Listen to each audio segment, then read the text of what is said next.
Anyway,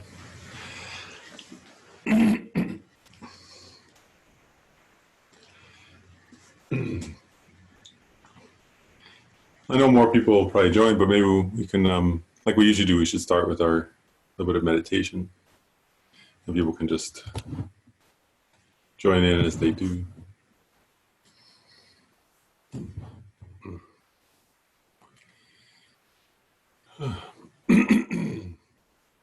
And so, like we usually do, we start with just a little bit of mindfulness, the breathing, to settle our minds and settle our discursive thinking. I guess that's what I would say, or conceptual elaborations, just a little bit. So we can bring our attention to the present moment, physical sensations of the breath.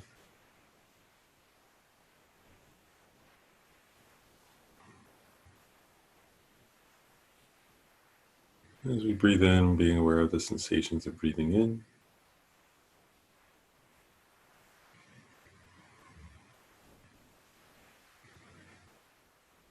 As we breathe out, being aware of the sensations of breathing out.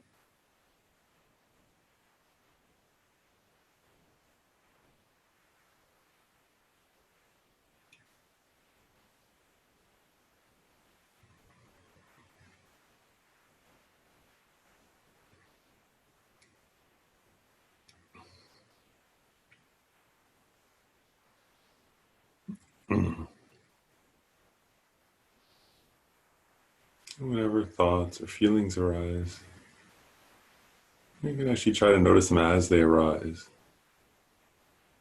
and not judge them, not follow them. But notice them like the way you would notice a cloud passing, and then bring your attention back to the breath.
And then while we're still in a meditative mode, let's take a few minutes to cultivate a motivation of bodhicitta, so grounded in love and compassion. We'll just do it, fairly briefly, but let's begin with that recognition, right, of equanimity. In particular, recognizing that everyone's the same. People I am close to, people I don't know, or beings I'm close to, beings I don't know, and beings I don't like, are all the same in wanting to be happy, all the same in not wanting to suffer. In not being satisfied with the happiness they have,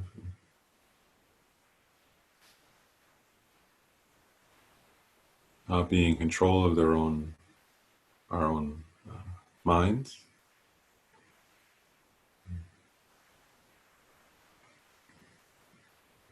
Same in sort of grasping at truly existent I, truly existent other, and giving rise to all kinds of different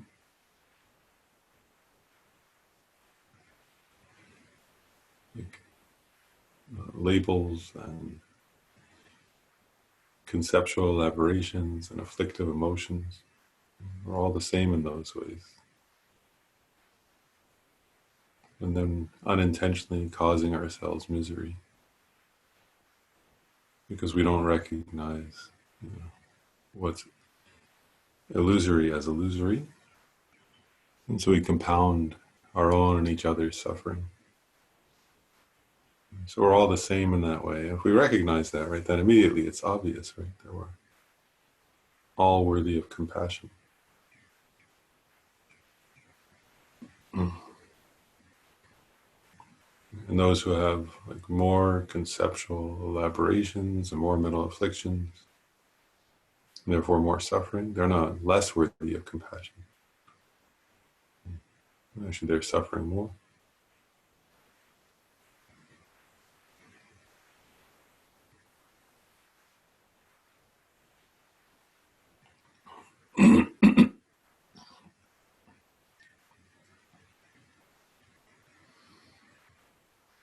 So we begin to develop a sense of care and compassion, concern, connection. You recognize that in this sense, all beings are equally worthy of kindness, equally worthy of compassion in particular.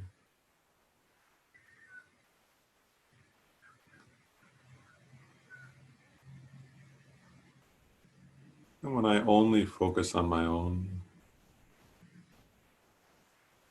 welfare to the exclusion of others, I'm actually denying reality, which is that we're all interdependent. That my welfare and others' welfare are interconnected and interdependent.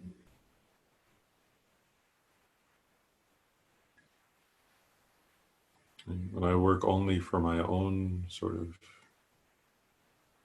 egocentric, well-being, I actually give rise to more. That actually gives rise to more mental afflictions and more suffering. If I'm obsessed with myself and self-centered, then it's easier to become angry when others don't do what I want. Easier to become arrogant, dismissive of others. Easier to become obsessive and overly attached to what I want. And so working only for my own self-centered, egocentric well-being, I actually ensure my own misery.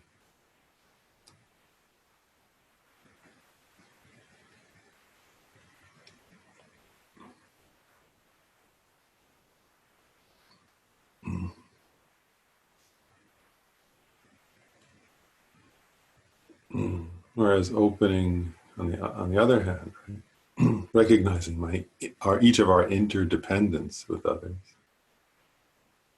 If I open my heart in love that cherishes others. And by the way, I also begin to give myself happiness right that moment,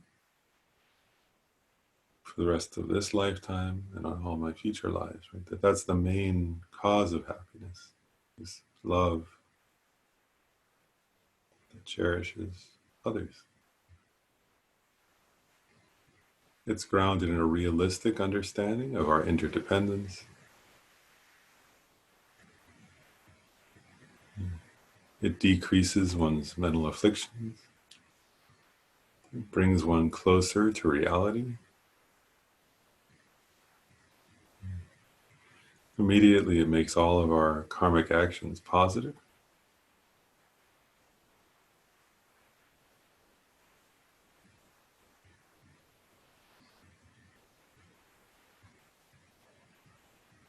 Love is the main cause of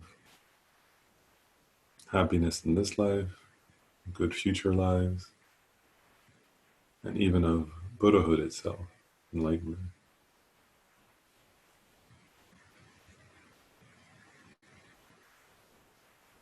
So I dedicate myself, in my life in general, particularly for today, to compassion, to love. The ultimate expression of loving compassion is to become enlightened for the welfare of all beings. Right? To become a being with limitless love, with limitless compassion, with limitless skillful wisdom to benefit others. So I dedicate myself, in general, for today, and then for this class, that the reason for it is a love and compassion that embraces all beings, myself included, but others are limitless, right? So it embraces a limitless sentient being.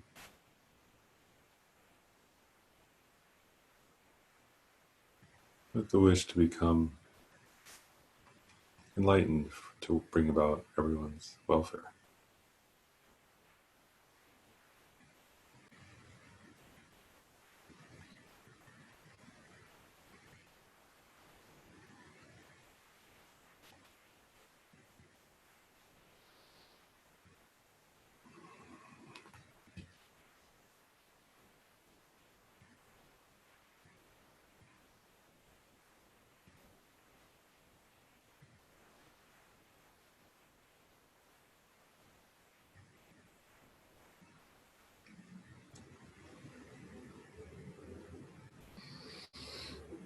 Okay, and so with that kind of bodhicitta in mind, we'll do the verse of refuge and bodhicitta. I go for refuge until I'm enlightened to the Buddha, the Dharma, and the Sangha. Through the merits of giving and the other perfections, may I become a Buddha to benefit all sentient beings. I go for refuge until I'm enlightened to the Buddha, the Dharma, and the Sangha. Through the merits of giving and the other perfections, may I become a Buddha to benefit all sentient beings. I go for refuge until I'm enlightened to the Buddha, the Dharma, and the Sangha. Through the merits of giving and the other perfections, may I become a Buddha to benefit all sentient beings.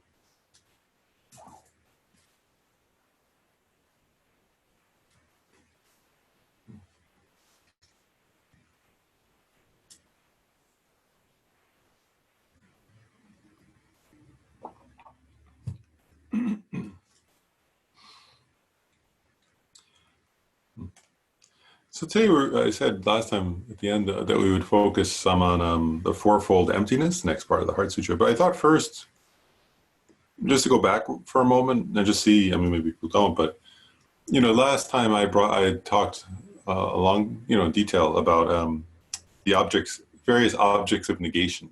Right? And then, that there are objects of negation, that are, not directly related to emptiness, right? But that are still false, sort of appearances. And then there are even with regards to emptiness, there are grosser and then subtler and then the most subtle, right? Object of negation. And what we're getting at with objects of negation is that,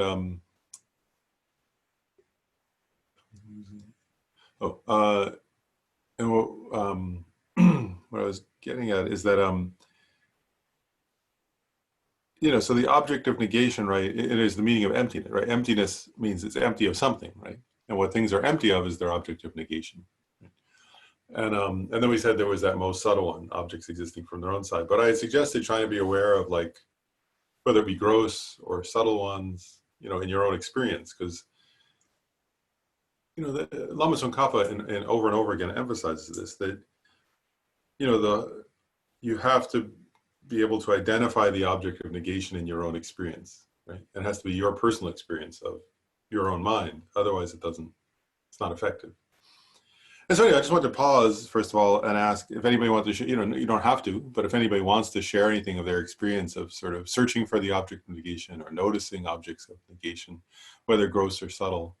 Since I said that last time, I just thought I should pause and see if people want to share anything or ask any questions or make comments about that before we go into the next topic. Annie, can you unmute yourself, or do I need to do it? Let's see. Oh, I'll try to do it. Unmute. There. Oh. Unmute. Okay. Hi. Yeah, I can hear you. A thing I've been looking at as an object of negation lately is maybe identity. Is that a thing? How identity kind of doesn't really exist, and yet I don't know if that fits into the homework for last week, but I've been sort of looking at that. Say what you mean by identity. Just say a little more. So, like all the labels that we apply to ourselves, gender, sexuality, even our interests. Like, a few months ago, I was a runner. I was kind of invested in running. Then quarantine happened. I'm no longer a runner. And just thinking about the different, even mother, like this, all the ways that I define myself feel like objects of maybe negation. And I don't know if I'm understanding that correctly, but that was my thought. Thank you.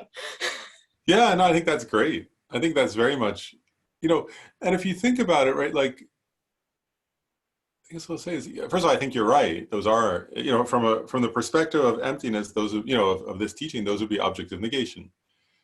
And I'm trying to say straight away.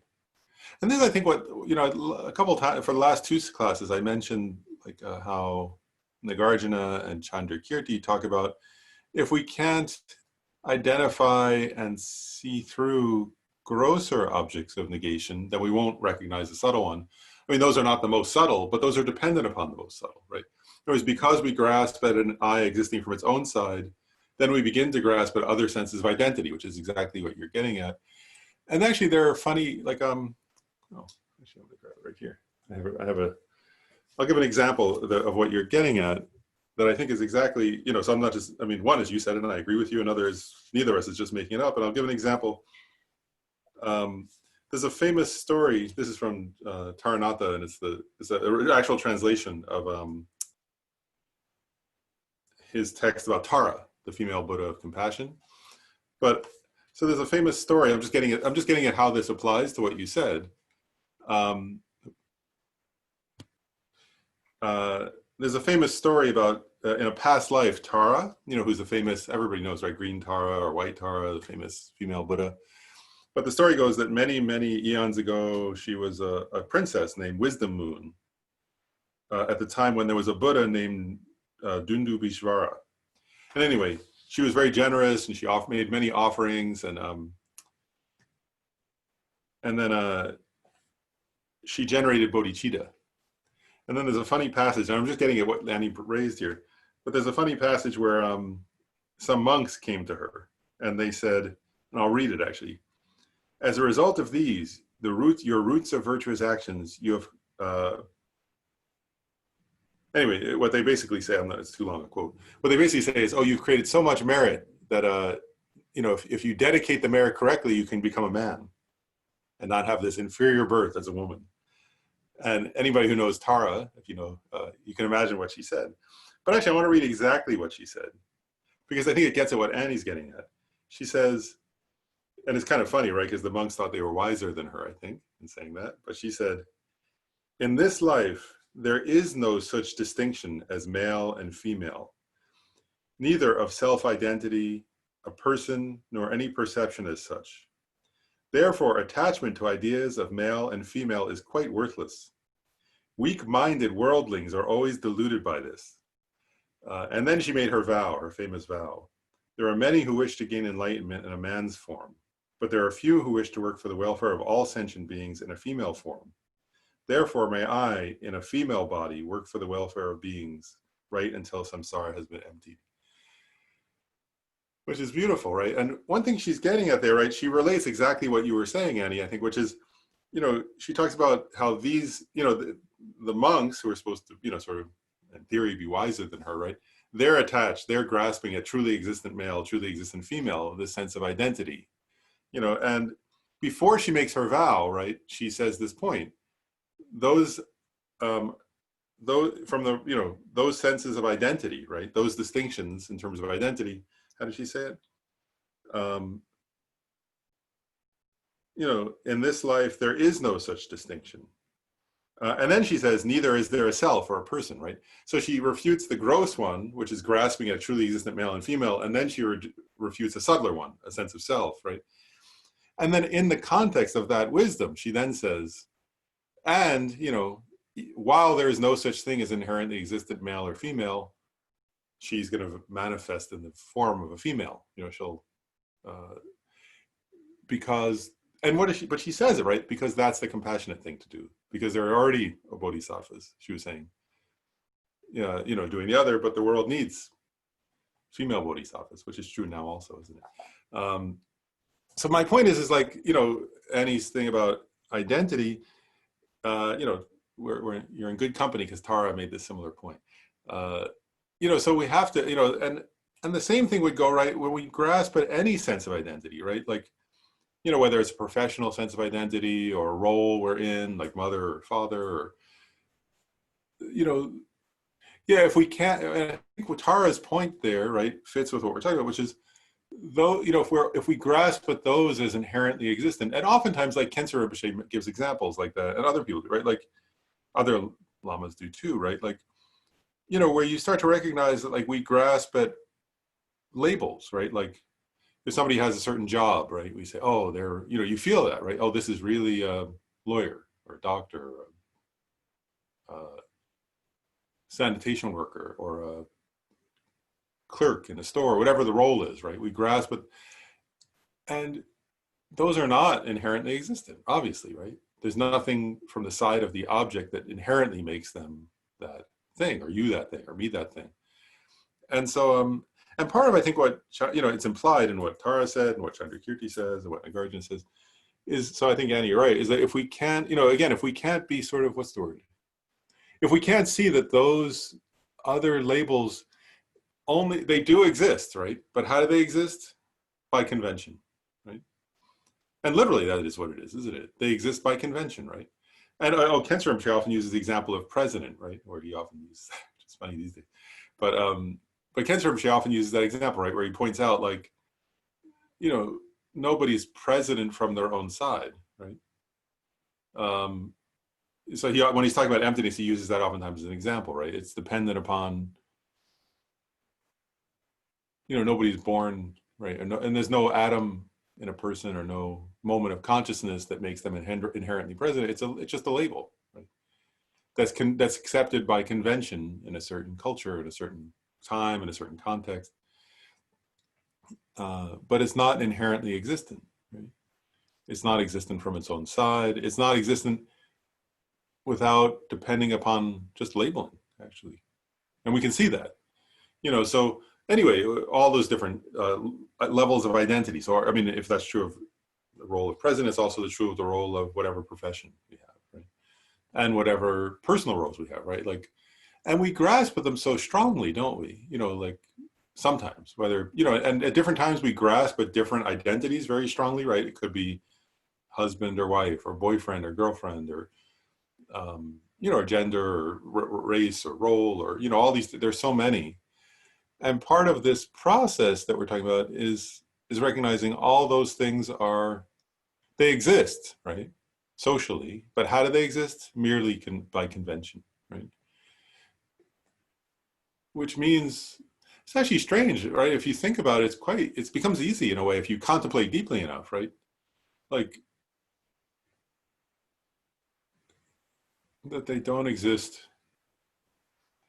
except for as a label. And it's funny. I mean, it gives us an example of how powerful labels are, though, at the same time, doesn't it? Like, and they're only, but actually, labels are powerful to people who grasp their inherent existence, right? Like, I'll make one last point about this because I think it's getting at something profound, really. Like, uh, sometimes, many teachers will say, and the Buddha said this, but sometimes I was struck by, I'm just giving an example, Khyentse Rinpoche would sometimes say, um, when you realize emptiness, you would say, like when somebody realizes emptiness, even not directly, even if they realize it through like but actually realize it through the power of contemplation. He makes a point. He said, then all the things that people usually grasp at so strongly, right? Like that person experiences them the way other people experience something in a dream, like when they wake up from the dream. Like, so it's not that you think, oh, like you could wake up and say, oh, wow, in this dream, I was, whatever, in this dream, I was the CEO of a company and I was making $1 million a year. So, right? Like you could say that and it'll be correct. If that's the dream, it would be correct. Right. But it's just a dream, right? Like, and his point was, he said, like, somebody who's realized emptiness, they relate to like all the different attachments of roles and sort of relational statuses and things like that in a way that's like that. So it doesn't mean they don't exist at all, right? Those roles, but they exist only, when we say only, right, we could say, I said, just labeled, right? Or another way of saying that is by convention, or another way of saying that is like, they only exist. It's funny, you could say, you could literally say, right, they exist in your mind, right?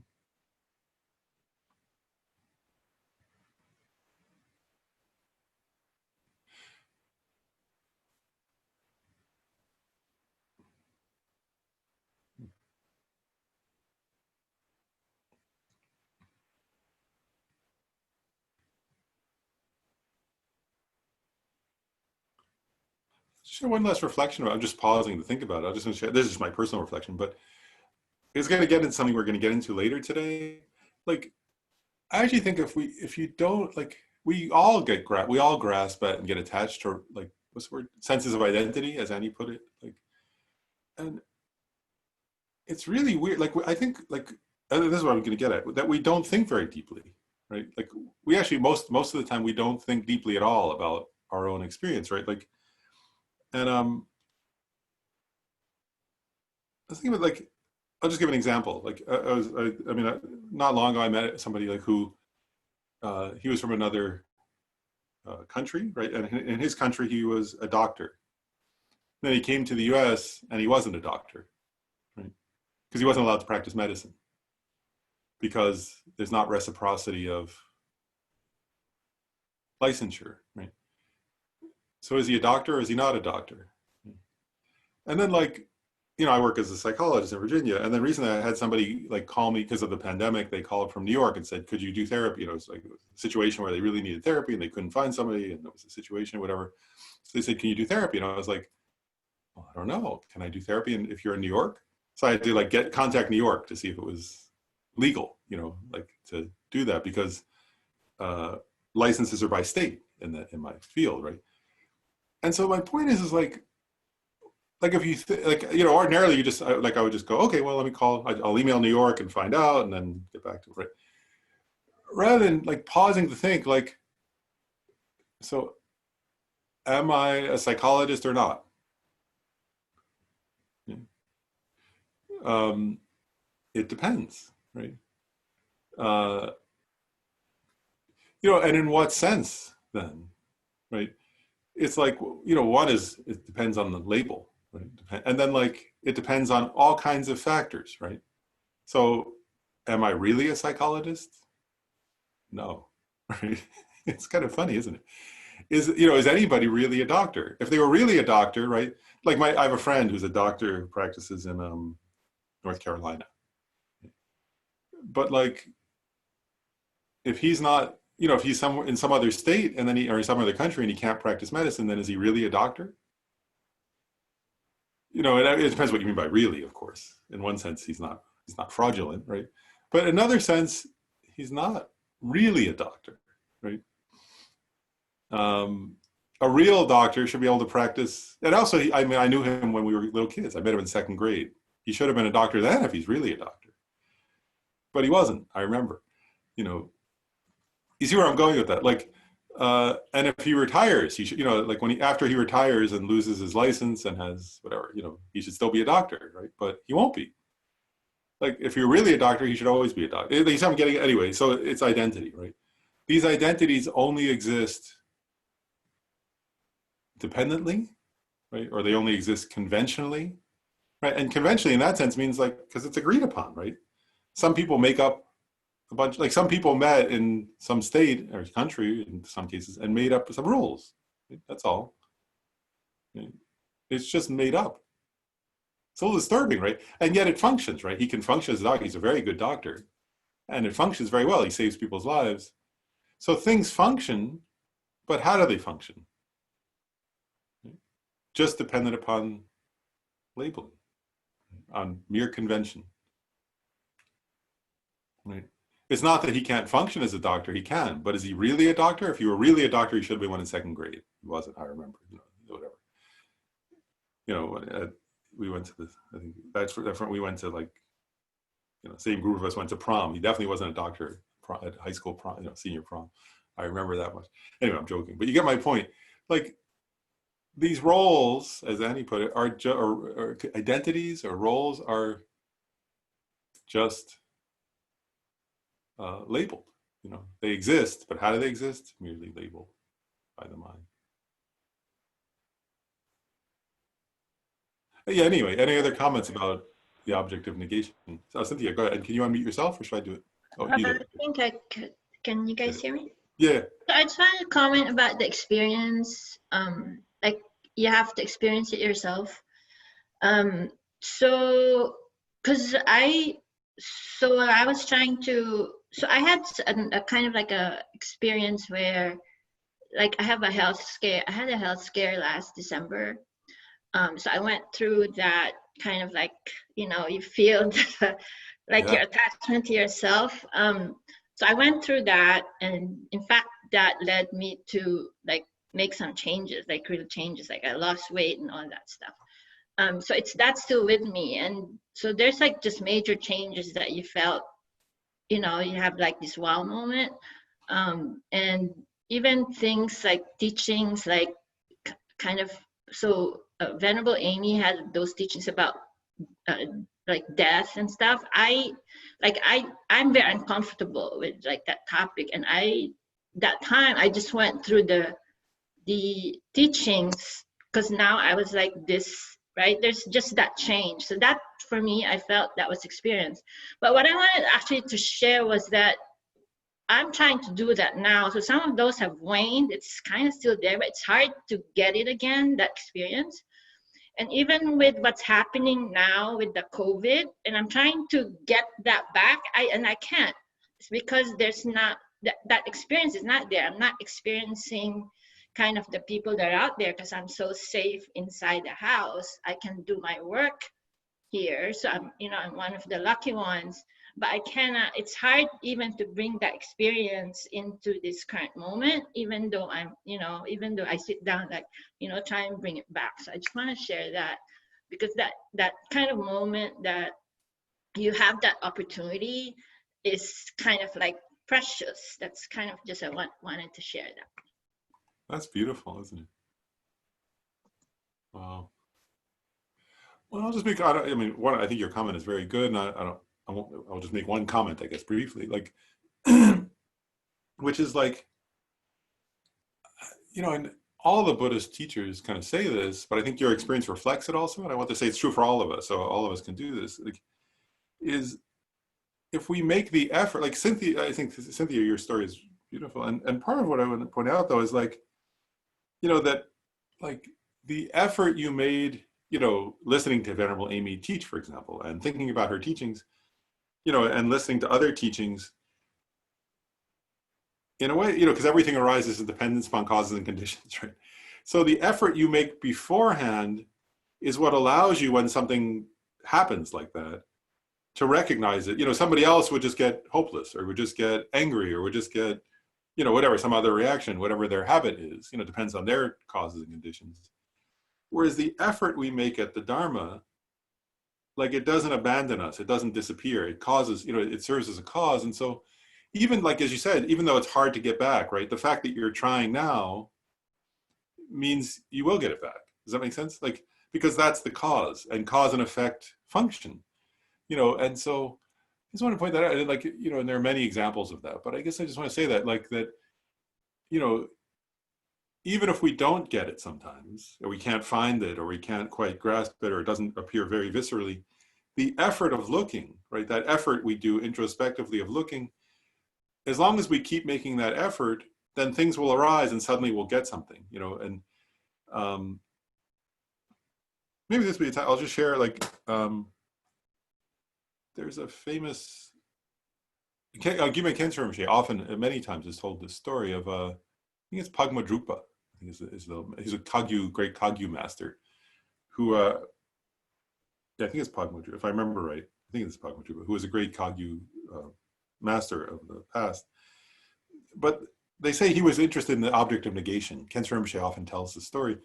And he was, I think, the one where he went and studied in Sakya with one of the great Sakya masters, and he said, what's the object of negation? And they told him, and he was thinking about it, and then he went somewhere else, another great Lama, and he asked, what's the object of negation? And then he was thinking and meditating on that. And he was already he was already a Lama in a way, but he still hadn't fully gotten it, emptiness. So he kept going and asking different Lamas, what's the object of negation? And then he would go off and think about it. And they say finally he came to Gampopa, Milarepa's disciple, and he said to him the same question. He went everywhere. So he came to Gampopa and said, what's the object of negation? And Gampopa somehow just looked at him and said something like, everything you've experienced so far in your life, was what he said. But the story goes that Pagmo Drupa, like, was looking Gampopa in the eye, and the way Khyentse Rinpoche said it was, Pagmo Drupa fainted. He got it so viscerally in that moment that he actually passed out. And when he woke up, he realized emptiness, he gained some realization. And my point is like, he wouldn't have had that experience. It wasn't just Gampopa, right? We could say Gampopa was very wise, and said the right thing. But it's actually Pagmo Drupa, right? Pagmo Drupa had gone everywhere asking that question and thinking deeply about it and not getting it, not finding it, not sort of, or he would find one, but it wasn't quite right, or something he wasn't satisfied. So he kept wondering, what is it really? What is the meaning? What is it empty of? And my point is like that searching and the sort of not being sure and the continuing to ask the question, in the story Khyentse Rinpoche tells, right, about Pagmo Drupa, that's part of the process, right? Is like that he kept wondering and then the right moment came. Does that make sense? Like the right sense, he found he was in the right place and he found the right words. Somebody else gave the right words in that moment. But if he hadn't done that other process, then he just would have been like, I can imagine, like, if I went and met Gampopa or something and he had said that, I would have gone, wow, he's really cool. But I wouldn't have gotten it, so my point is, it's that searching that sets us up to be able to see it when something good happens or something bad happens or some circumstance arises. So I think it's the effort is what, it's the effort to keep asking the question is what we can do, because we can't control that.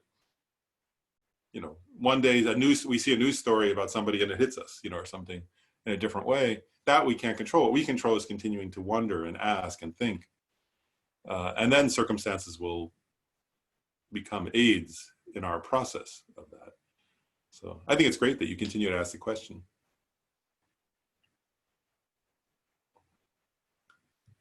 But yeah, any other comments or questions about the object of negation sort of search? And again, you can just,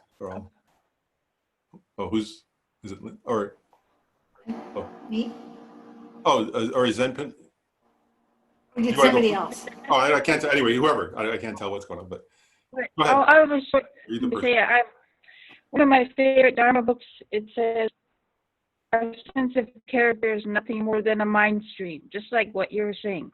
So that was really what I saw this week. But I also saw something very positive. That was that I saw a clue to be free from anger.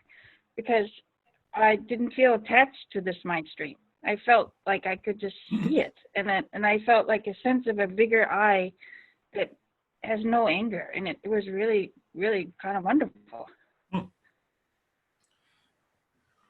Wow. That's great. Yeah, and again, we just have to that we have to keep looking, right? Keep asking, keep, and and again, like I said last time, different objects of negation will appear, right? Like you were giving the example of anger, right? And anger has its own objects of negation, right? One is our sense of self, but the other is we also superimpose onto others or onto circumstances something exaggerated. And as we, and so it's wonderful, isn't it? Just to keep asking, like, what am I projecting? What am I superimposing onto things? How am I distorting?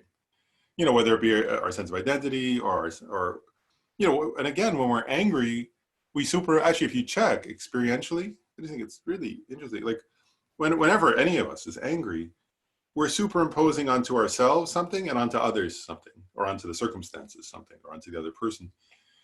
And to just explore that, and to go and, and to kind of try to check in our own experience. So I think that's what you were doing. That's great. And then Lynn, you had something too. Oh, let me see. You're muted. I'll unmute. Okay. Okay.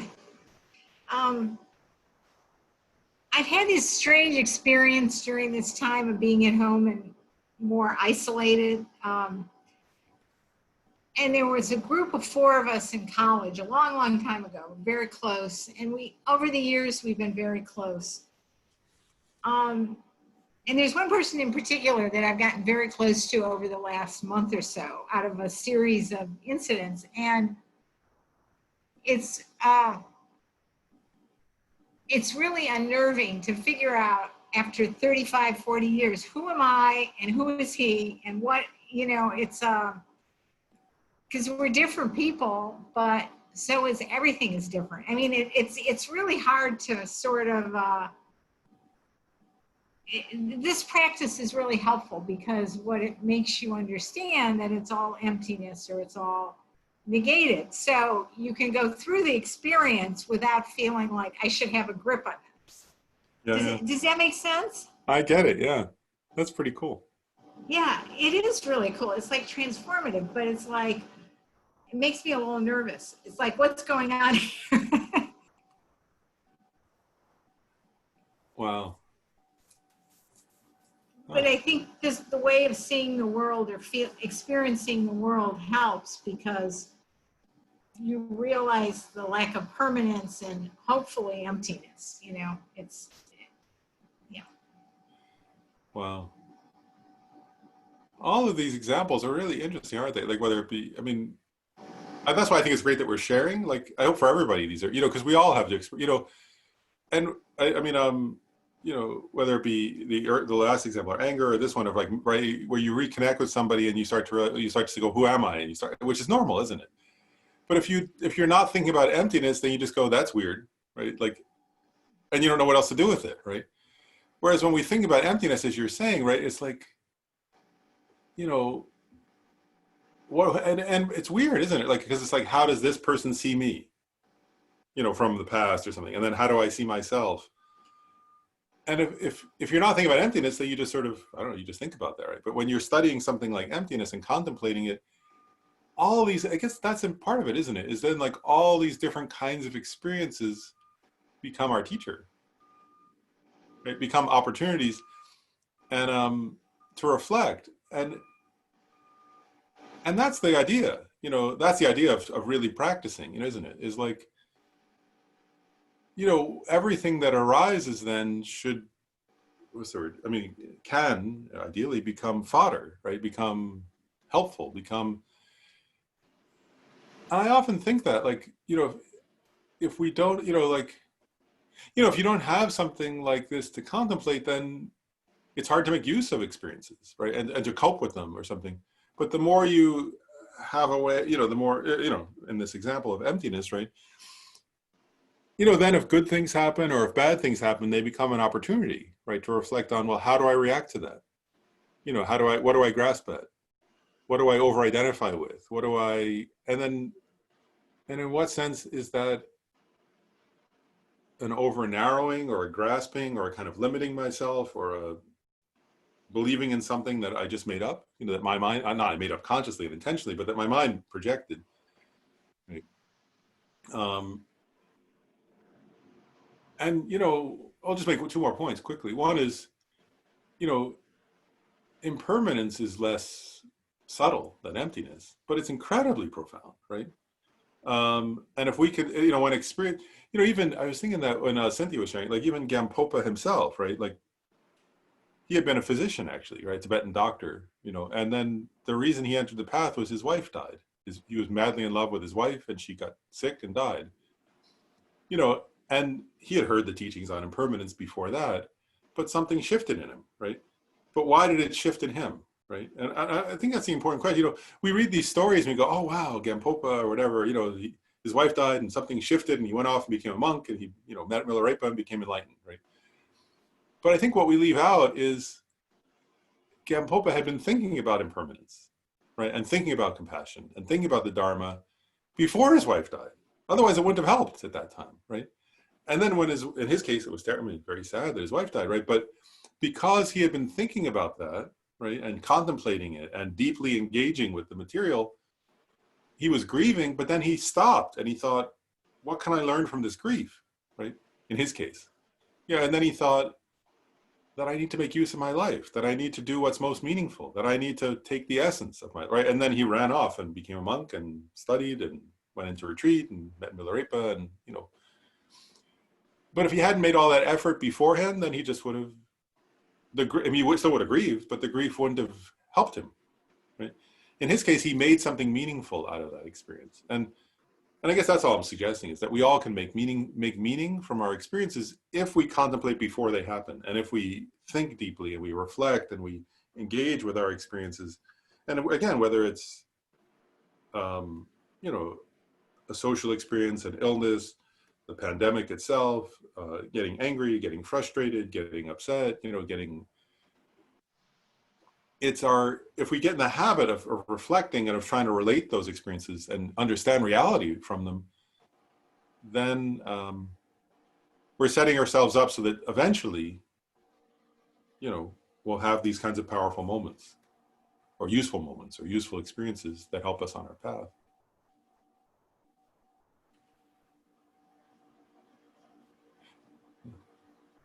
I just want to add, it was kind of like a clue to what it means to be free.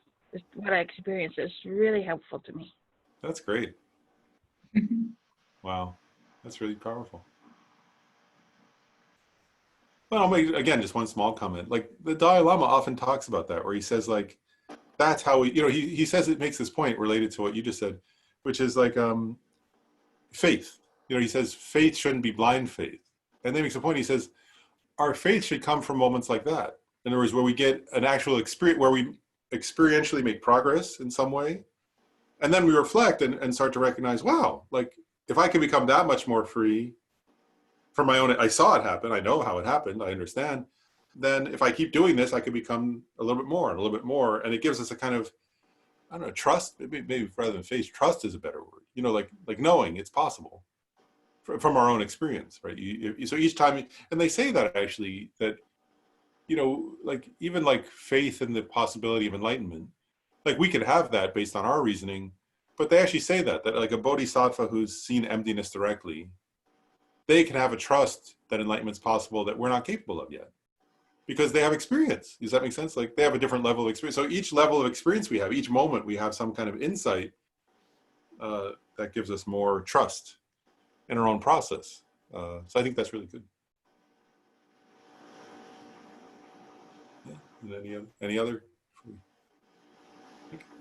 Well, maybe I'll and then maybe I'll go on now a little bit and just talk a little bit about the next part of the sutra, because I said we would do that a little bit. So do a little. So the next lines in the sutra are, actually, I was thinking about this. So they're probably the most famous lines. And they're certainly the most famous lines in the Heart Sutra. I think they might be the most famous lines in any sutra, actually, as I was thinking about it. Right, so it's this, I'll read this one, well, I'll just read the fourfold emptiness, right? So form is empty, emptiness is form. Emptiness is not other than form, form also is not other than emptiness. Those are, very, very well known lines from the Sutra. And so, so let's talk about those a little bit. So we'll start with, so the first line, right? Form is empty. And, well, actually, maybe I'll just go through it. So,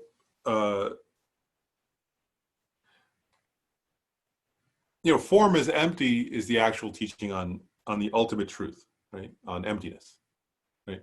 So it's saying, what's the ultimate nature of form? Emptiness. And what's it empty of, right? Actually, I just want to point this out. Like this text, right, the Heart Sutra, is, I was thinking about this also, and one of the commentaries point this out. The Heart Sutra is uniquely actually kind of presenting the Majjhimaka perspective. It's only can be taken, actually the Heart Sutra can only be taken literally by somebody who follows the Prasangika Majjhimaka view. And I'll say why. It's because in the line above that, right, or it says, the line right above that, it says, correctly and repeatedly beholding those 5 areas also as empty of inherent nature. And it's only, as I said before, it's only Prasangika Majjhimaka, meditators, yogis, who say that all things are empty of inherent nature. So when it says form is empty, what's it saying? It's obvious, right? It just said that. So what's it empty of? Inherent nature. And so I'll say a few things. So that one phrase, form is empty, is teaching the ultimate truth. It's intended to free us from the superimposition of inherent existence or true existence. And in terms of the 2 extremes, it refutes the extreme of reification or the extreme of permanence. And then I'll read a quote from the Tendar Larampa's text. Tendar Larampa says, this phrase, right, form is empty, is stated in order to put an end to common beings becoming attached to form and falling into the extreme of samsara. So it teaches that form is emptiness. And then he says something kind of interesting, or he also says something interesting a little earlier than that, Tendar Larampa. He says, because something appears as form, it does not exist. Which is a kind of interesting phrasing. He means it doesn't exist inherently, right? But I'm just trying to say, maybe I was going to do this in a different order, but maybe I'll say something now about it. So form is empty, right? So what we have to get at, I mean, I was going to kind of explain this in more detail later, but I think I'll just stop here and kind of go into detail for a moment. Form is empty, right? So it's empty of inherent nature, right? Inherent nature, I'll call it, inherent existence. And what does that mean, right? And so, actually, I want to share, like, I mean, there's a lot that we could say about that and so on. But I was actually thinking to share something, like, on the one hand, form, right? So, because then it's going to say emptiness is form, right? So something appears as form and it's empty, right? Empty of inherent nature. And according to the Prasangika system, right, what we're getting at here is conventional, the 2 truths, actually, right? Conventional truth and ultimate truth, right? So a form is a conventional truth, right? And what the Prasangika Majjhimakas say is, if you don't analyze that form, right? Conventionally, we don't do ultimate analysis, right? So conventionally, form functions, right? It performs its function as a form, right? And then, so I want to go back to Tendar Larampa. He said, I'll just go back to that quote, because something appears as form, it does not exist. Which is a fascinating sentence, right? What he's getting at, though, is if you apply ultimate analysis, right, analyzing the ultimate status of form, you won't find it. Right? And that not finding of something is its emptiness.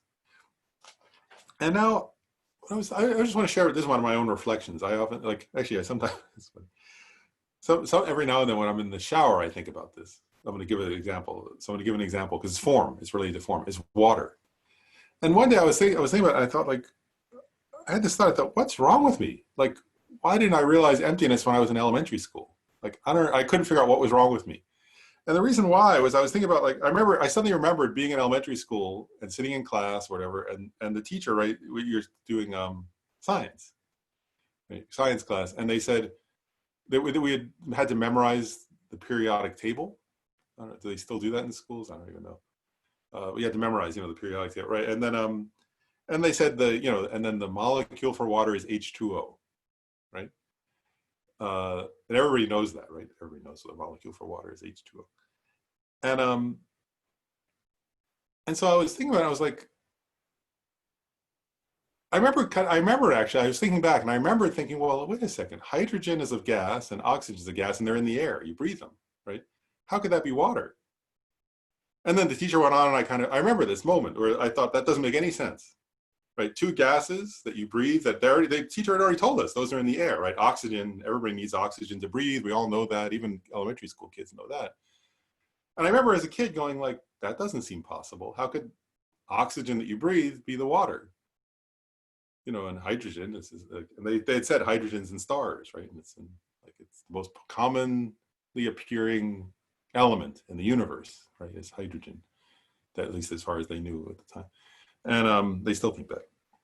So, I remember having this moment where I thought that's weird. Like, that doesn't quite make sense. And how are those things water? And then the teacher kept going, and I just didn't think about it again. And I thought, oh, if I had more merit, I would have realized emptiness right then.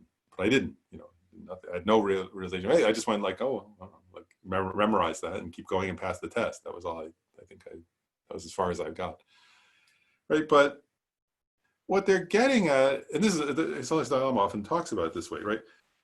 There is conventionally, if you don't analyze it, right, and you're thirsty, water works, right? Or in my case, I was taking a shower in the morning, and I thought about this, right? And like, if you need to take a shower and you turn on the water and you want to wash your hair or something, like, water works. It works fine, unanalyzed, right? If you don't analyze the status of water and you're thirsty and you drink water, it'll satisfy your thirst. And if you're dirty and you take a shower, it'll clean you, right?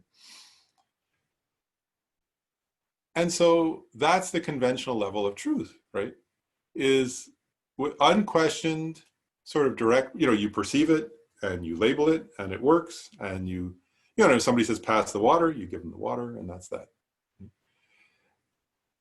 And you don't do any ultimate analysis. And to get into one point, like, ultimate analysis means the ultimate status, right? So if your water in your sink were not working and you were analyzing why it doesn't work, and you found out that that there was a problem in your line or something, a clog, that's not ultimate analysis, right? That's a conventional analysis. But ultimate analysis is where you ask, well, does water really exist, right? And Salih Salam just the other day was saying this, but I found the actual quote. Salih Salam was likening this process to physics, right? To particle physics. And I found a quote that paraphrased, Salih Salam kind of was making the same point. It was from Niels Bohr. Niels Bohr said, everything we call real is made of things that cannot be regarded as real. If quantum mechanics hasn't profoundly shocked you, you haven't understood it yet. And that's a scientist saying that, right? That's Niels Bohr, who died in 1962. Was Niels Bohr was probably, but even getting just short of that, right? Like, so if you need a conventional truth, right, is which is form, right? Water is a kind of form, right? That's why I'm using that example. Form is emptiness, right? So again, if you need to take a shower, you're in the shower, it functions as water, right? But then if you try to do ultimate analysis, right? So you're looking for water, right? So this is what I didn't do when I was in elementary school. Is I started, but then I gave up too quickly. Does water exist? If water truly exists, does it exist on hydrogen or on oxygen? Right? And like, I remember this, like they said, right, it's like an oxygen molecule with then two, they say it's shaped like that, right? A hydrogen, an oxygen with two hydrogen atoms. Yeah, hydrogen, one oxygen atom and two hydrogen atoms. But those are separable. We know that, right? Because hydrogen and oxygen exist in the atmosphere. So if you separate those, which is water?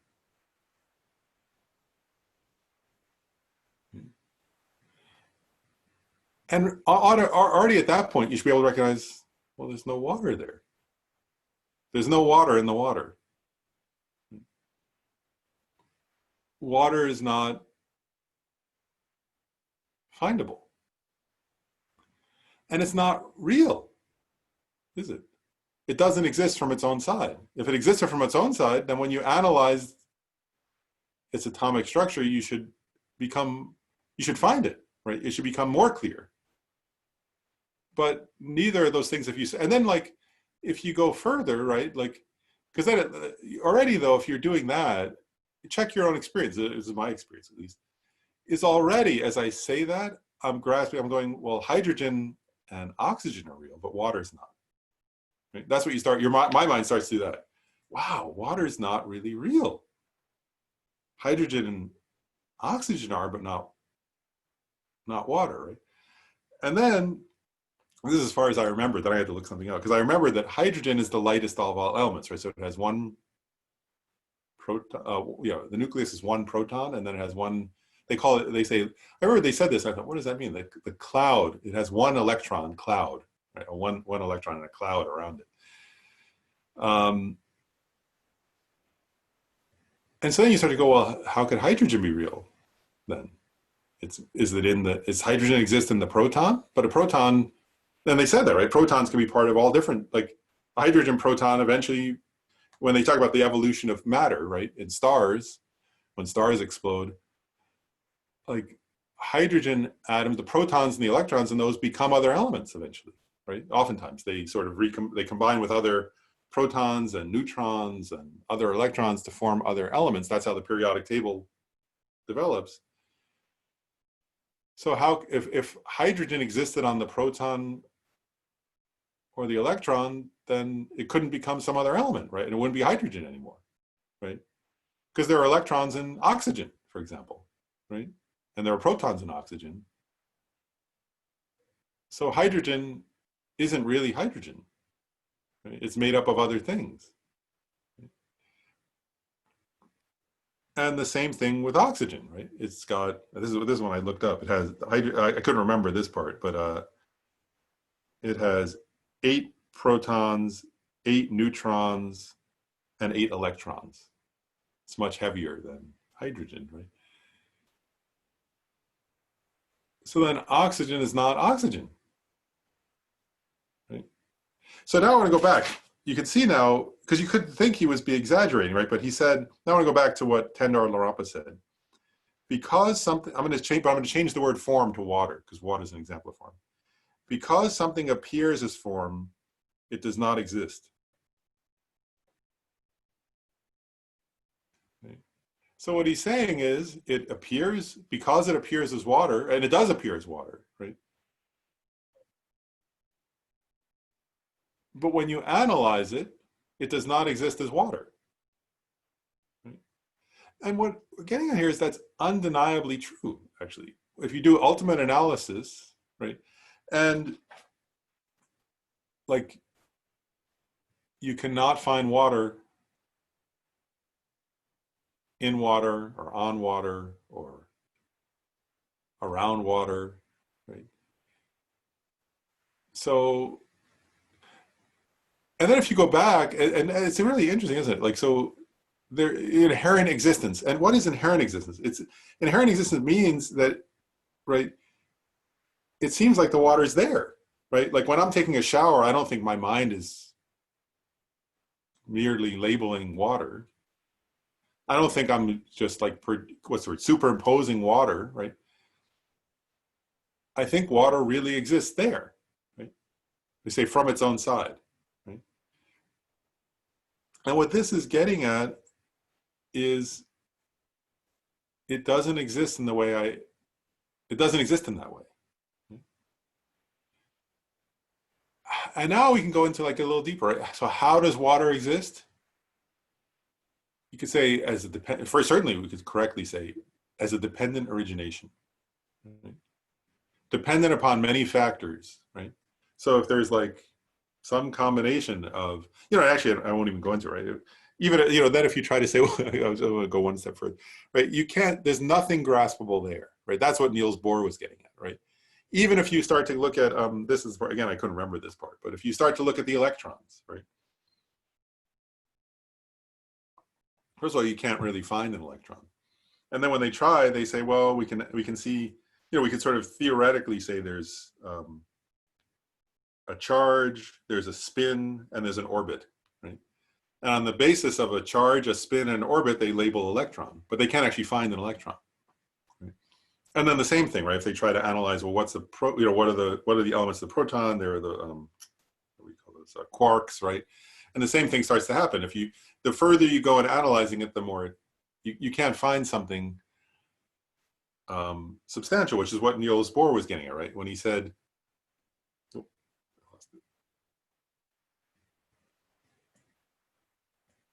that quote, right? Everything we call real is made of things that cannot be regarded as real. If quantum mechanics has not profoundly shocked you, you haven't understood it yet. It's a beautiful quote. But he's making a similar point, not exactly the same, but it's consistent. That's what Sonia Stalamas keeps emphasizing, is that, right? So conventional truth is that if you don't, it consists of when you don't analyze things, they function, right? And they appear to us to exist from their own side, or to have their own intrinsic nature, right? Water seems to really be water from its own side. If you do an ultimate analysis searching for the truly existent water, you don't find anything. And so the object of negation is very precise. We're not, and actually this is a really important point. The object of negation is water existing in water, or water existing by its own nature, or water existing from its own side. Or what's the exact line? Water existing with an inherent nature of waterness. Right? And so if you search for that, you find nothing. And so that's emptiness, right? One thing that's really important though is when doing that search, you're not searching for, does water appear when I want to take a shower, right? Or does water appear when I'm thirsty and, I'm at the table or something? So you're not refuting that, actually. Does that make sense? Those things still function, right? So there's conventional mere appearances, we call them. The conventional interdependent arisings or conventional mere appearances, they function, right? But do things exist as they appear? Or do things exist, the forms, in this case, we're talking about form. So, and I was just talking about that example of water, right? So does water exist as it appears to my ordinary consciousness? No. Does water exist as water from its own side in any findable way? No. Right? Yeah, is water inherently existent or truly existent? No. It's a mere appearance dependent upon other factors. It merely appears. And this is, and then if you, again, like it may or may not, but if we think deeply enough, it should freak us out, right? Because what's your body mostly made of? Right? Right? We're mostly made up of water, right? And again, like if you just stop and be with that for a moment, right? Experientially, like you start to get some sense, wow, my body appears one way, but it doesn't exist the way it appears to me. Right? The water in a cup doesn't exist the way it appears to me. The water in the shower doesn't, but also my body that's mostly made of water. It appears one way, but it doesn't exist that way. It's empty of existing in the way it appears. And so form is empty, right? Now I hope you're starting to get the sense of what that means, right? So like form appears to exist by its own nature, which means, right, like water seems to exist as water, right? To have the nature of water, right? But when you do an ultimate analysis, does it exist that way? Absolutely not. There's nothing findable there at all, right? Lama Zopa Rinpoche sometimes says not one atom, right? Not even a subatomic particle, actually, right? Sometimes Lama Zopa Rinpoche, there's not one atom of water in water. Right? But actually, we can go even further. We can say there's not one subatomic particle of water in water, right?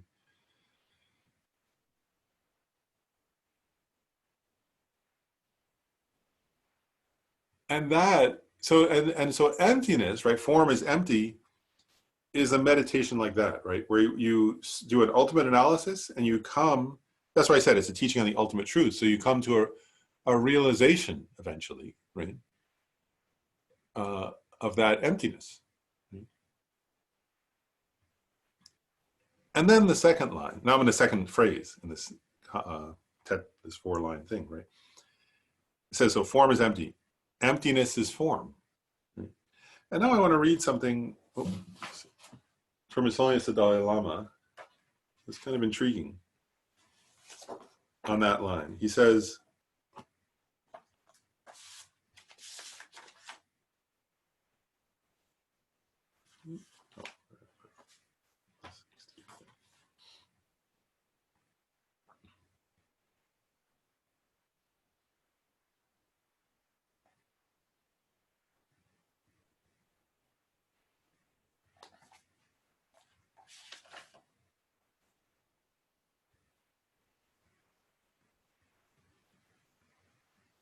oh, maybe I'll read it after. Anyway, so this idea emptiness is form, right? One point is it cuts through the possibility of nihilism. And the jewel light, so Tendar Larampa's text says, in order to put an end to some people becoming attached to emptiness and falling into the extreme of individual peace, it teaches that emptiness is form. And so what it's teaching actually is conventional reality. This one, if the first one, if form is empty teaches the ultimate truth, this second line teaches conventional truth. And so what it's teaching is that it's refuting an idea in a way that just because things don't exist by their own nature or with inherent nature doesn't mean they don't appear, right? And you could see how somebody could think that almost, right? With the example of water, if you actually get down to so you thought you took a drink and it seemed like it was regular water, and then you start to analyze and you come down to this idea that even the electrons that are part of the atoms, you can't find them, right? And there's some, you can label spin and you can label charge, a positive, negative in their case, right? Electrons have a negative charge, and you can label orbit, but nothing's findable there, right? Even an electron is not findable. You could almost come down so then nothing's real, right? You could almost feel that way, right? Nothing exists at all. And what this is saying is emptiness undeniably appears as form, right? If you're thirsty, you can still drink water. Right? And if that the two truths in a way are, let's see, say this right. This is where. So now I can read that quote. So it's the two truths. And here's what the Lama says relating to the next phrase. The line, emptiness is not other than form, form too is not other than emptiness, indicates the necessity of understanding the Buddha's teachings on the two truths. The first of these two truths is the truth of everyday convention, while the second, ultimate truth, is the truth arrived at through analysis into the ultimate mode of being of things. Nagarjuna makes this reference in his Fundamental of the Middle Way. And a quote, now is a quote from Nagarjuna. The teachings revealed by the Buddhas are done so in terms of two truths, the conventional truth of the world and the ultimate truth. We perceive the conventional truth, that is, the relative world in all its diversity, through our everyday use of the mind and of our sense faculties. However, it is only through penetrating analysis that we are able to perceive the ultimate truth, the true nature of things and events. And this is, I guess, where I wanted to emphasize for a moment, is that so form is empty and emptiness is form. Form is not other than emptiness. Emptiness is not other than form, right? The idea here is that the two truths are of one entity. Does that make sense? In other words, and this is a very important point. Like, sometimes people have this idea that, oh, so you say right, that emptiness is a thing or a place. Like, you know, like some place you can go to get away from all your troubles. Right? And what this teaching and the Heart Sutra is saying is the two truths are of one nature. Does that make sense? They're one entity. And I've used this phrase before, like I think it's Jeffrey Hopkins' translation, but it's common to use now, where we say one entity but different isolates. And actually, I've used that phrase in other classes, but it's not mine. It's Jeffrey Hopkins sort of translated it that way. But I want to explain that because I think in order to understand the true truths, you have to understand this idea of one entity and different isolates. And actually, I'm going to use Annie's point earlier about identity, just to make a general point about what does it mean, one entity and different isolates, and then I'm going to relate it to emptiness. Like, if somebody were to say, I'm going to use you. Sorry, I'll use you as the example just for a second. If somebody were to say, like, Annie is a mother and a lawyer, and then you have to say, well, if she's a mother and a lawyer, are those two different people? You would say, no, it's the same, right? Or I'm talking about, or no, I'm just not talking about ultimate. I'm talking about conventionally, right? You would say, no, it's the same person, but you know, she has two different roles. She has different identity. She actually has others too, I'm sure, right? Like, she's also a wife. She's also a person. She's also a resident of Virginia. She's also, you know, you could go on and on, right? There are a lot of different identities or labels you could apply to her as a person. But are they all different people? No, it's one entity, right? She's one entity, one being, right? And on that entity, you can isolate mentally different identities, right? You can make up, or you could, what's the word? Label, I guess, different labels on that person. And everybody's like that, right? We're all like that as human beings, right? Like and so it's one, so you could say conventionally we're talking about now, it's one person, but they could have different, you could mentally isolate. That's where you know, mentally construct or mentally sort of isolate in the sense of like, you know, oh, okay, like now I'm going to focus on this aspect of the person. Now I'm going to focus on that aspect, but it's the same person. Does that make sense? But you're mentally sort of focusing. Isolate means like focus on in that sense, right? You could focus on this aspect or that aspect or another aspect of that person. Oh, one time I did that about using Mike as example, right? Father, pilot, and husband, and so on, right? You could do it with any person, that's my point. But so it's like it's one person, but you're going to mentally isolate or mentally focus on different aspects of that person. So here, but they're still the same person, right?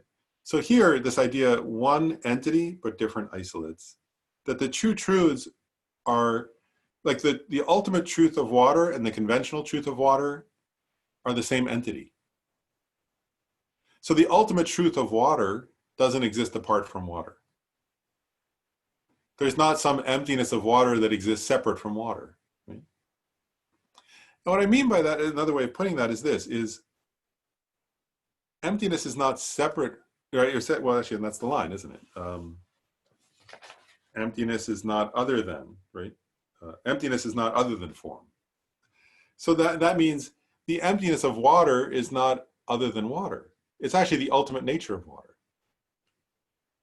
Right? And the emptiness of Jeff is not other than Jeff. It's the ultimate nature of Jeff. The emptiness of your computer is not other than your computer. It's the ultimate nature of your computer. That you're watching this, that we're interacting on. you know, so, and so and so his Holiness Dalai Lama says, oh,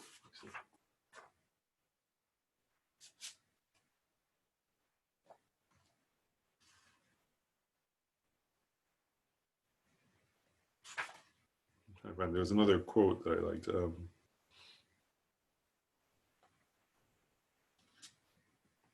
here it is. He says, emptiness is form. Since form lacks independent existence, it can never be isolated from other phenomena. Consequently, dependence suggests a kind of openness and malleability in relation to other things. Because of this fundamental openness, form is not fixed, but is rather subject to change and causality. In other words, since form arises from the interactions of causes and conditions, and do not have independent and fixed reality, they lend themselves to the possibility of interaction with other forms, and therefore other causes and conditions. All of this is part of a complex, interconnected reality. Because forms have no fixed, isolated identity, we can say that emptiness is the basis for the existence of form. In fact, in some sense, we can even say emptiness creates form.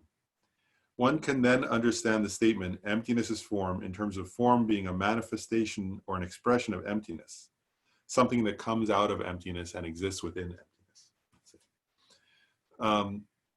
Right, so, and again, going back to water, right? Like, you know, you can see how water, right, when you... Excuse me, Lauren, what book was that? Oh, that was, sorry, The Essence of the Heart Sutra by His Holiness the Dalai Lama. Yeah. Yeah, and it's a teaching on the whole Heart Sutra. Nice, it's a very nice book. And so you can, going back to the example of water, right? Like, you know, so water appears to exist from its own side, inherently, have its own nature, waterness. That there seems to be waterness in water, right? And it's very subtle, isn't it? So like, because what we're saying is water appears, right? Conventionally, by convention, water exists, right? But if you search, this is 100% clear, I hope now, right? If you search water, if you search in the water for water, there's no water there, right? There's no ultimately existent water, right? And the electrons, neutrons, protons, the quarks that make up the parts of it, you know, all that, right? There's no water there, right? Right, so that's the ultimate nature of water, is that it doesn't exist inherently as water. Right? That's how water exists. Right? How does water exist? It lacks any ultimate nature as water. Right? And that's what allows it to appear, right? If we then look at conventional reality, right? Well, because it doesn't exist ultimately as water, you know, those, what's the word? Many different causal factors can come together to give an appearance of water, right? But it merely appears, right? And that appearance, you know, is ultimately empty of inherent nature. And that which is empty is therefore capable of appearing, right? And the Guardian has this famous quote, which I sometimes mention, right? Because of emptiness, all things are possible, right? If things were not empty, and actually, even if, you know, let's, without getting into the subatomic particles for a second, right? There is actually, because if hydrogen were inherently existent as hydrogen, it could never, the what's it called? The protons and the electrons in it could never become part of a oxygen molecule, right? And then water would never form. Does that make sense? So it's because oxygen is not inherently oxygen, and hydrogen is not inherently hydrogen, and electrons are not inherently electrons even. Things can, that's what His Holiness was saying there, things can appear, right? And change, and can interrelate and interreact and transform, right? Which means they never were and never will be anything that has an inherent nature. And so what this is getting at is that, you see, we're going, so like the nature, so one point is, you know, the ultimate nature of form is emptiness, and emptiness, you could say, appears to us as form. And now I want to say something else about the conventional and ultimate truth. We have still time. Good. Conventional truth, right, has, on the one hand, it's interesting, isn't it? Because in one way, it has it functions, right? And so it has a validity. Like, in other words, if we say, I took a shower, and it was water, there's a truth to that, right? That's the conventional truth part. But they also call conventional truth concealing truths, right? Or truth to a concealer, or obscurational truths. There are different translations for this. They obscure something, or they conceal something, or they hide something. And I want to kind of emphasize, because this is true in all of our experience. I quoted earlier that line, right, where Pagmadrupa came to Gampopa and said, "What's the object of negation?" And Pagmadrupa said, "Everything you've experienced in your life so far." Right? What did he mean? Now we can explore about what he meant, because I think part of what he meant is, for us ordinary people, right? When we see water, we take a shower, there's water, right? But all the time, water seems to be water from its own side. I seem to be me from my own side. The shower head seems to be a shower head from its own side. The shower curtain seems to be a shower curtain from its own side. It never occurred to me until, actually, as I said that, it never occurred to me once. I did the thing, when I was doing the analysis of water, it never occurred to me that the plastic in the shower curtain isn't really plastic from its own side. Right? It's also made up of particles. Right? And it's merely labeled plastic. It appears as plastic from its own side. And it's not something conscious, right? It's not something I'm going around saying, "Oh, I believe plastic is plastic from its own side," right? We always there is our eye consciousness and our mind, due to beginningless habituation, right? Always perceive and grasp at things as existing with an inherent nature. And so that obscures from us the ultimate nature of things, which is that they're empty of existing in that way, that they're mere dependent arisings. Does that make sense there? And so the conventional truths, for ordinary people like us, they appear to us as if they exist, by their own nature, right, with inherent nature. We grasp and or grasp at, or you could almost say assent to that appearance, or agree with that appearance. We don't challenge it. We naively and blindly believe it. And so the conventional truths all the time for us are obscuring or blocking us. The way we look at them block us from seeing the ultimate nature. And for someone, and I want to point this out, right? Like if somebody sees the ultimate nature of phenomena, which is their emptiness, it doesn't, and this, right? If you think of it, that's why I was giving the example of water and its molecular and some, and then atomic and then subatomic nature, right? Is if you understand that, if you were to meditate on the emptiness in that sense, you could come to a point where you would no longer believe the appearance, right, of inherent existence, of inherent nature. But that wouldn't stop those causal factors from manifesting in the form of water for you, right? So that's the emptiness's form. Does that make sense? Whereas like the fact that if you were to realize that it's not water from its own side, that doesn't mean you can't drink a glass of water, right?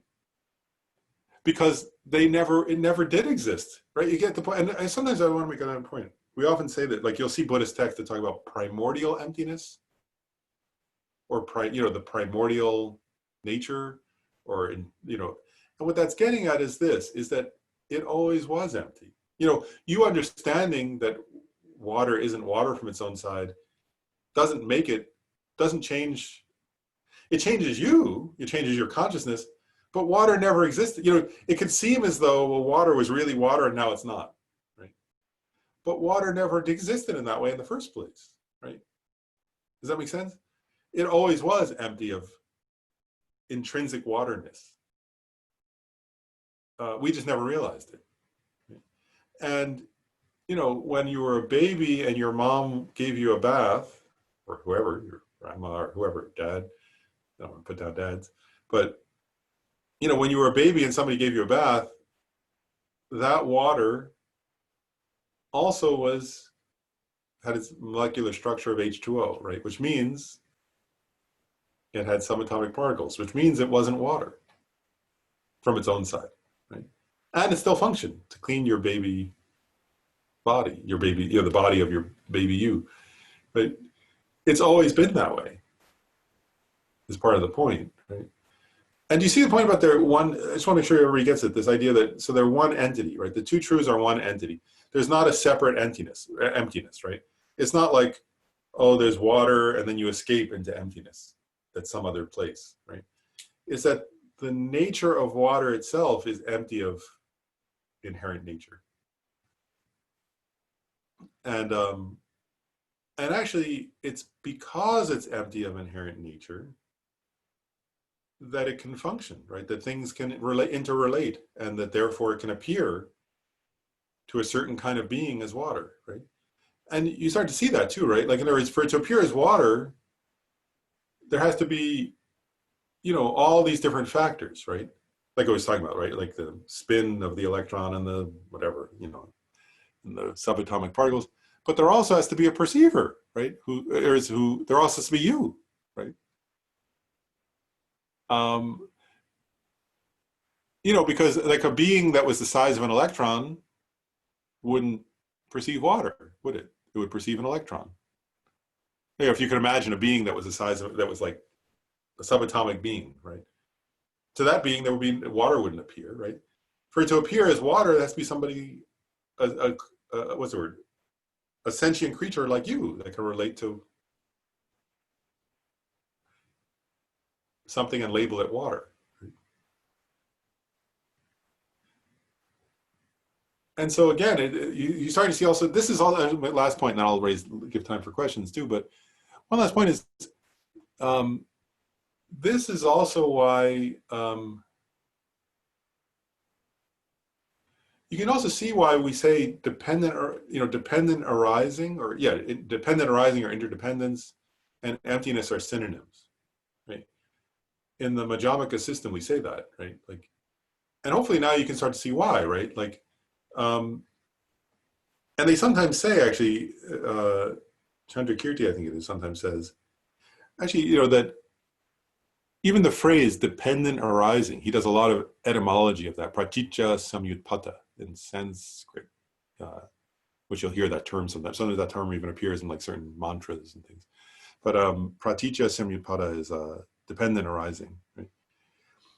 And he uses that term because he points out that there's one point where there are different things he says, but I just want to mention one here, which is dependent implies form is empty, right? Because dependent means water is made up of particles, right? It's dependent upon particles, which means it's empty of inherent existence, right? But then arising, right? Dependent arising means is like emptiness is form, right? So this phrase dependent arising has the same meaning as form is emptiness, emptiness is form. Dependent means form, like water, is made up of these subatomic particles which are not ultimately findable, so it's empty. But then emptiness is form is, Chandrakirti uses this phrase, right, dependent arising, so that it arises in an appearance, right, dependently, right?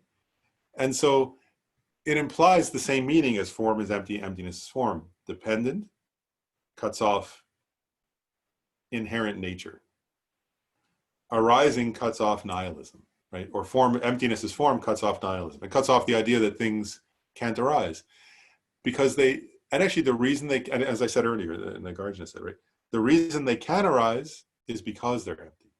Otherwise they would be fixed and nothing would function. Let me pause there, yeah, and see if people have questions, comments.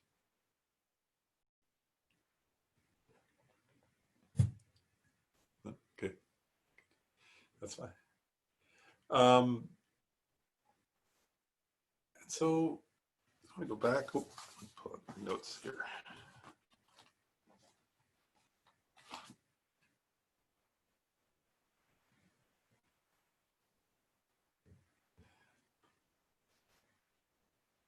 I want to emphasize one more point here. So, because we'll just, so this point, right? So form is empty, emptiness is form, emptiness is not other than form, also is not other than emptiness. Because one other point I want to make is, it's really interesting actually. So I just want to share this one more point. Like schools other than the Prasangika Madhyamaka school, right? They all, like, so there's this line that Avalokiteshvara says, right? That I mentioned earlier, right? Beholding those five aggregates also as empty of inherent nature, right? And that's what we've been discussing all day today in this whole class. What's fascinating is that only the Prasangika school, following Chandrakirti, holds that line of this sutra as literally true. All other Buddhist schools say things have to have some inherent nature. They would say things have to have some quality from their own side, or nothing could exist at all, they would think. And it's interesting because I just want to give a psychological exercise for a second. Like, to try to see both, like, from one perspective, you could see how people would think that, don't you? Like, where it would seem like, well, if there's nothing existing, if there's, when you search for water, doesn't there have to be some waterness there? You can see how you would feel that way, can't you? Like, but Chandrakirti, and that's fascinating. I mean, this is what His Dalai Lama is often really interested in. Is like His Dalai Lama often points out, he's like, Chandrakirti wrote these texts, right? The Buddha said these things 2,600, over 2,500 years ago, right? Chandrakirti wrote his texts, I don't know, well over 1,000 years ago, right? And what they were actually working out, is what Niels Bohr said, right? Like, they were working out the same point that Niels Bohr was saying, but they were working out the psychological, the inner impact of that if someone were to actually realize that reality, right? And because there's a part of us that really wants to believe there's got to be some waterness in water, or there's got to be some me-ness in me, right? Inherently.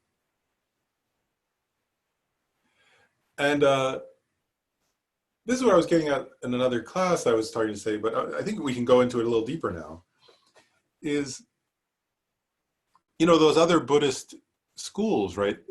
It's like, I personally, I can totally sympathize with that, right? Where you want to sort of say, but there's got to be something there that's really it, And you can see now how, like, actually, I got into this a little bit last time, but like the Vaibhashikas, who are the lowest of the four, least subtle, lowest meaning the least subtle of the four tenet systems of Buddhist philosophy, right? What they say, actually, they would say, kind of, well, but the atoms are real, right? Because they want to have some substratum, some basis, right? They would feel otherwise everything falls apart, right? So they got to the level of atomic, actually, right? They were sort of, their view was that, well, things can, what's the word? Yes, of course, like, the ocean can't inherently exist because it's made up of particles. But they would say the particles have to be real, right? Because otherwise, to them it would seem like otherwise everything falls apart and the entire structure of reality becomes nothingness or something, and they would find that frightening. So they would say, well, the atoms exist, right? And you could sympathize with that. Actually, Western science had the same view for a while, right? Until they started to realize there were subatomic particles, right? And what Buddhism is getting at, which is just fascinating, right, is that, right, if you do an ultimate analysis, there's nothing, whatever you grasp at as existing inherently, right, when you do an ultimate analysis of that thing, you don't find anything. Right? And even if you grasp at, and this is also why this line, emptiness is form, is important. Right? Sometimes people would say, well, okay, I'm going to analyze the nature of water and I find emptiness. So emptiness is the ultimate. So emptiness ultimately exists. Right? But then in Buddhism, we say emptiness is also empty. That's the Prasangika view, right? Not all Buddhists, but the Prasangika view is emptiness is also empty. Right? And the heart, the Prajnaparamita Sutras say that.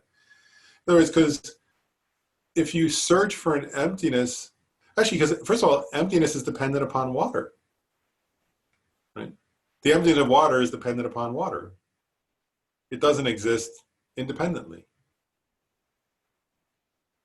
Right? There isn't some emptiness of water separate from water that exists from its own side. Right? And actually, and then one text says, and so if water doesn't exist intrinsically, how could its emptiness possibly exist intrinsically? Right? That's totally ridiculous. Like, water is a mere appearance, right? That wrongly appears to us as inherently existent. And when you analyze it, right? But so that there's nothing ultimately, it's funny, that I think I said this in the middle length long room class. Emptiness is found under ultimate analysis, but emptiness itself cannot be but emptiness cannot withstand ultimate analysis. Does that make sense? It's found by the emptiness of water is found by your ultimate analysis of water. But then if you try to analyze emptiness itself through ultimate analysis, you don't find that either. Does that make sense? It's empty also of inherent nature, which doesn't mean it doesn't exist. Just like water exists conventionally, emptiness can exist conventionally. So it's this radical position of the Prasangika school, right? And that's how things exist. Right? Things do exist conventionally.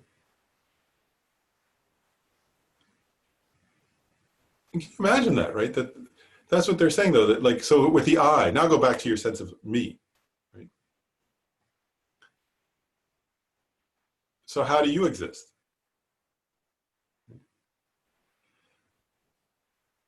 And can you see how like there's a tendency to want to grasp at something, isn't there? Right? You feel like you exist here, right? And this is not, Prasangika Madhyamikas are not saying you don't exist, right? But they're saying you exist to the same extent that water exists, you exist. Which means there's nothing findable. And that leads me to the one last, oops, where did I put the, I had a text I wanted to quote. Oops, not sure where I put it. I was going to quote the, oh, there it is. Yesterday was the, yesterday was the anniversary of the Buddha's first turning of the wheel of the Dharma. And so I was reading another Prajnaparamita text, the Vajrakutter Sutra. And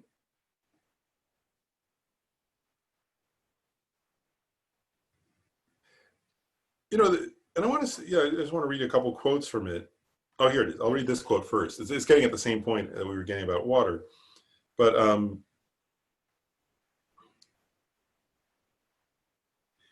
the Buddha asked Subhuti in this sutra a question. He says, Subhuti, what do you think about this? Are the quantities of the particles of Earth that exist in a billion-fold world system many?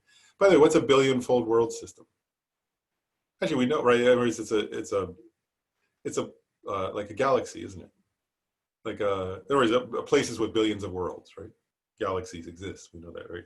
But then conventionally, but then Subhuti replied, Bhagavan, the particles of Earth are many. Sugata, one gone to bliss, they are many. Why is that? Why are they many, right? And then he says, Bhagavan, because that which is a particle of Earth was taught by the Tathagata as not being a particle. Therefore, it is called a particle of Earth. That which is a world system was taught by the Tathagata as not being a world system. Therefore, it is called a world system. Now, I want to say something, because yeah, we still have a few minutes. Like, if you read that quote and you haven't studied Madhyamaka, right? And I know people like this. They think like they could read a quote like that and they could think that, what's the word?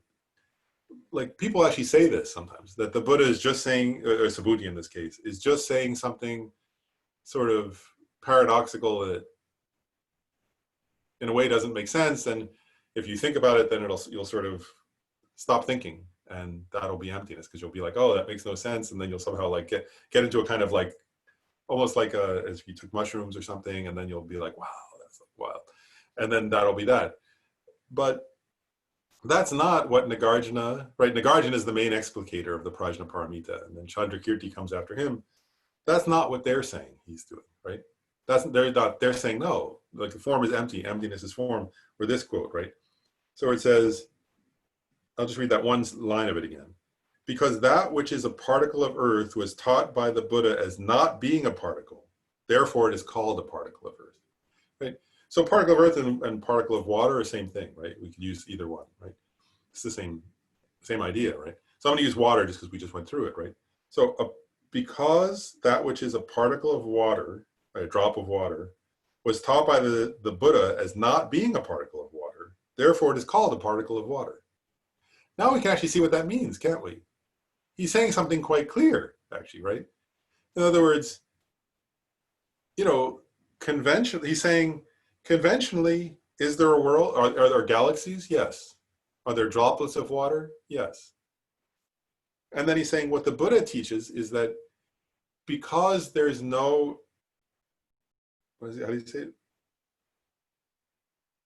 Because that which the particle was taught by the Buddha as not being a part, right? Because there is no real, or there's no water that exists inherently, right?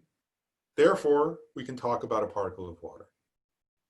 And because there's no galaxy, right, that exists inherently, we can talk about a galaxy, right?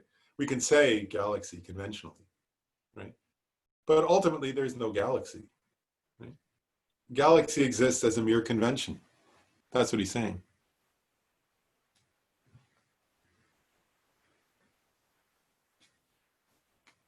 And actually, you could, like, I want to suggest something now, which is, what His Holiness the Dalai Lama always says, right, is use reasoning, right?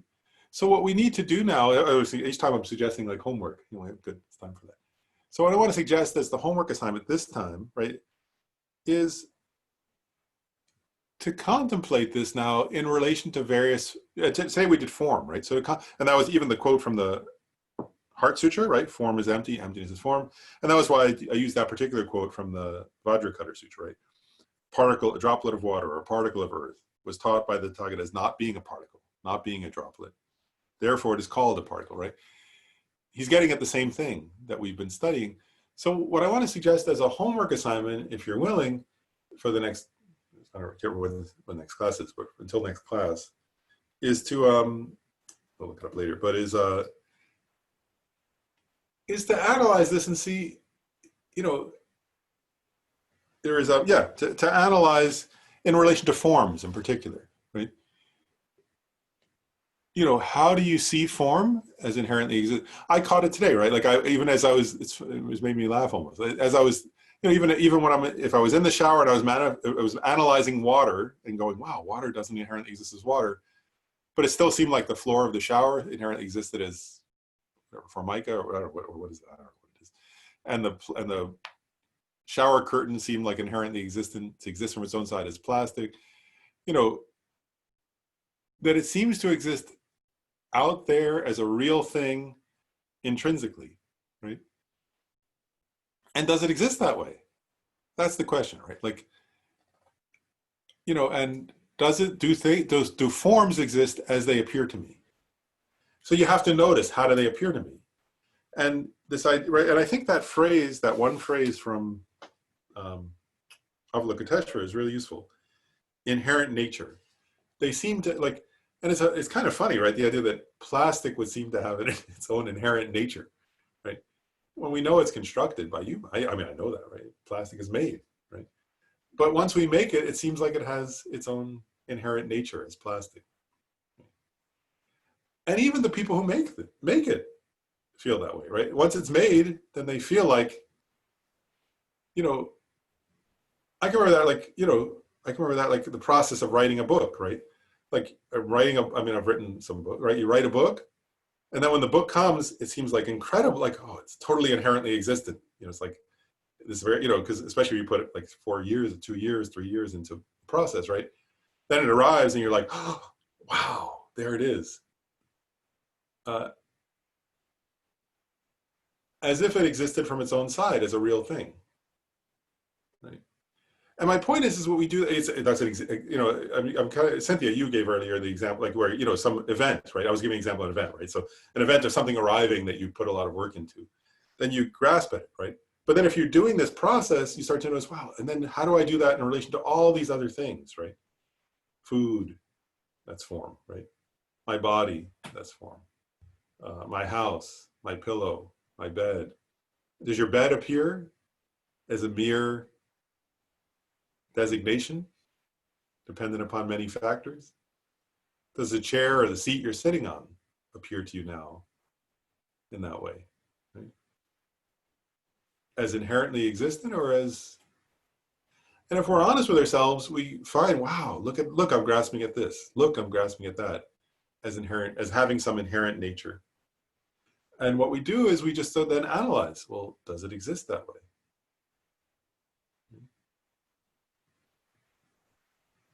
And what, you know, and is there anything there?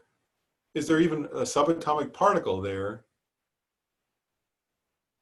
that exists as the object of negation, as the intrinsic or inherently natured, you know, the waterness of water, or the seatness of seat, or the bedness of bed? Is there a subatomic particle that's bed?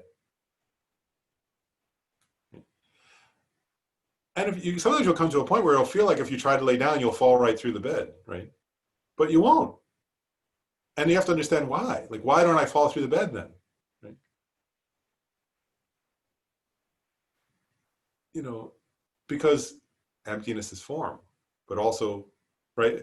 Emptiness is also form, right? And so you have to, you see the benefit now of the, do you see the benefit of Avalokiteshvara's phrasing? And eventually you come to, and the idea here, just the last thing I'll say, and then we'll do the dedication, is the idea here really is, eventually what you come to is an understanding, the idea, and many of the commentaries say this, and actually Tendar Larampa said this, which I'll read, let's see if we can find that quote.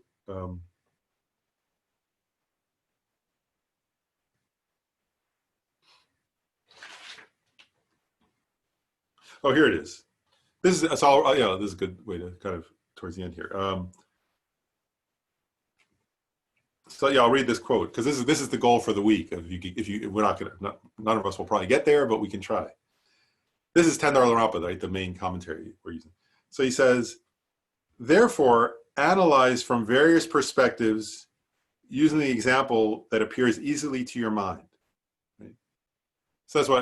So I'm going to pause there, and then I'll finish the sentence. But this is a really important point. There, first of all, he says, therefore, right? Analyze from various perspectives. So that's what, you know, whether you use the subatomic particles, whether you use, you know, a house is made up of whatever, you know, 2x4s and drywall and nails, you could do that. You know, you could, you know, and what is the object that you're grasping at, and what are the, you know, and how do you grasp it? So analyze from various perspectives using examples that appear easily to your mind.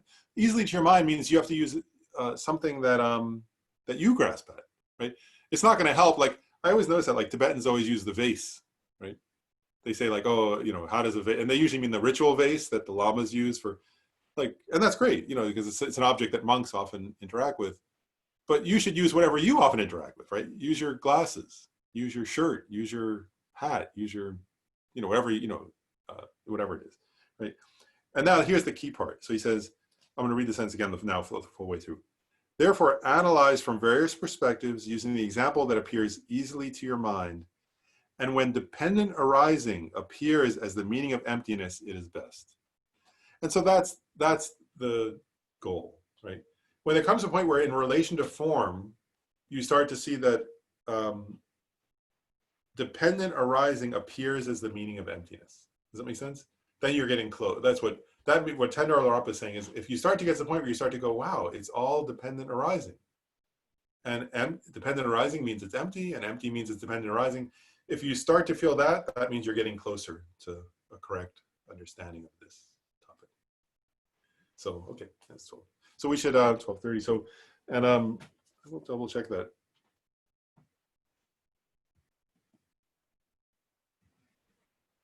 Because we posted, oh, so the next class is next weekend, next Saturday. Yeah, I just couldn't remember. But so next Saturday we have class, and we'll continue on now with into the sutra, right? So we'll go into the next line, and then the the next few lines of the sutra. Next class, but so do try that, and I'll start next time by asking that question like I did today. Nobody has to share anything, but if you try to analyze forms in particular and use real forms in your life, so like, again, like I gave some examples, right? If I'm brushing my teeth and I look in the mirror, then it would be that my own body. If you're in the shower, use the shower. If it's, if you're driving, well, nobody's driving too much, maybe, I don't know, people are driving, but you use your own car. Chandrakirti used the chariot. That's my point, is like Chandrakirti used the chariot. He was Indian. Tibetan monks use a ritual vase, but use whatever forms are actually in your life. Does that make sense? If you're using a chariot, that's a little funny, isn't it? Because we're probably not riding in a chariot. Use your house, use your room, use your bed, use your kitchen table, whatever. That should be your object, and then whatever the things are in your real life, and then analyze them in this way. And the goal is dependent arising is the meaning of emptiness. Emptiness is the meaning of dependent arising. Or form is empty, emptiness is form. You get. But okay, so, and I'll ask next time just what people's experiences you can share if you want to. And then let's do our dedication. So, the supreme jewel bodhicitta, where it has not arisen, may it arise and grow. Where it has arisen, may it not diminish, but increase more and more. In the snowy mountain paradise, you the source of good and happiness, all-powerful Chenrezig Tenzin Gyatso, please remain until samsara ends. Thanks, everybody. Thank you, Lauren. Bye. Okay. Yeah. Thank you so much. Thanks. Hope everybody has a good week. Stay safe. Thank you, Lord. Oh, thank you. Thank you, Lord. Thank you. Oh, thanks, Gabe. Good to see you. Good to see everybody. Bye. And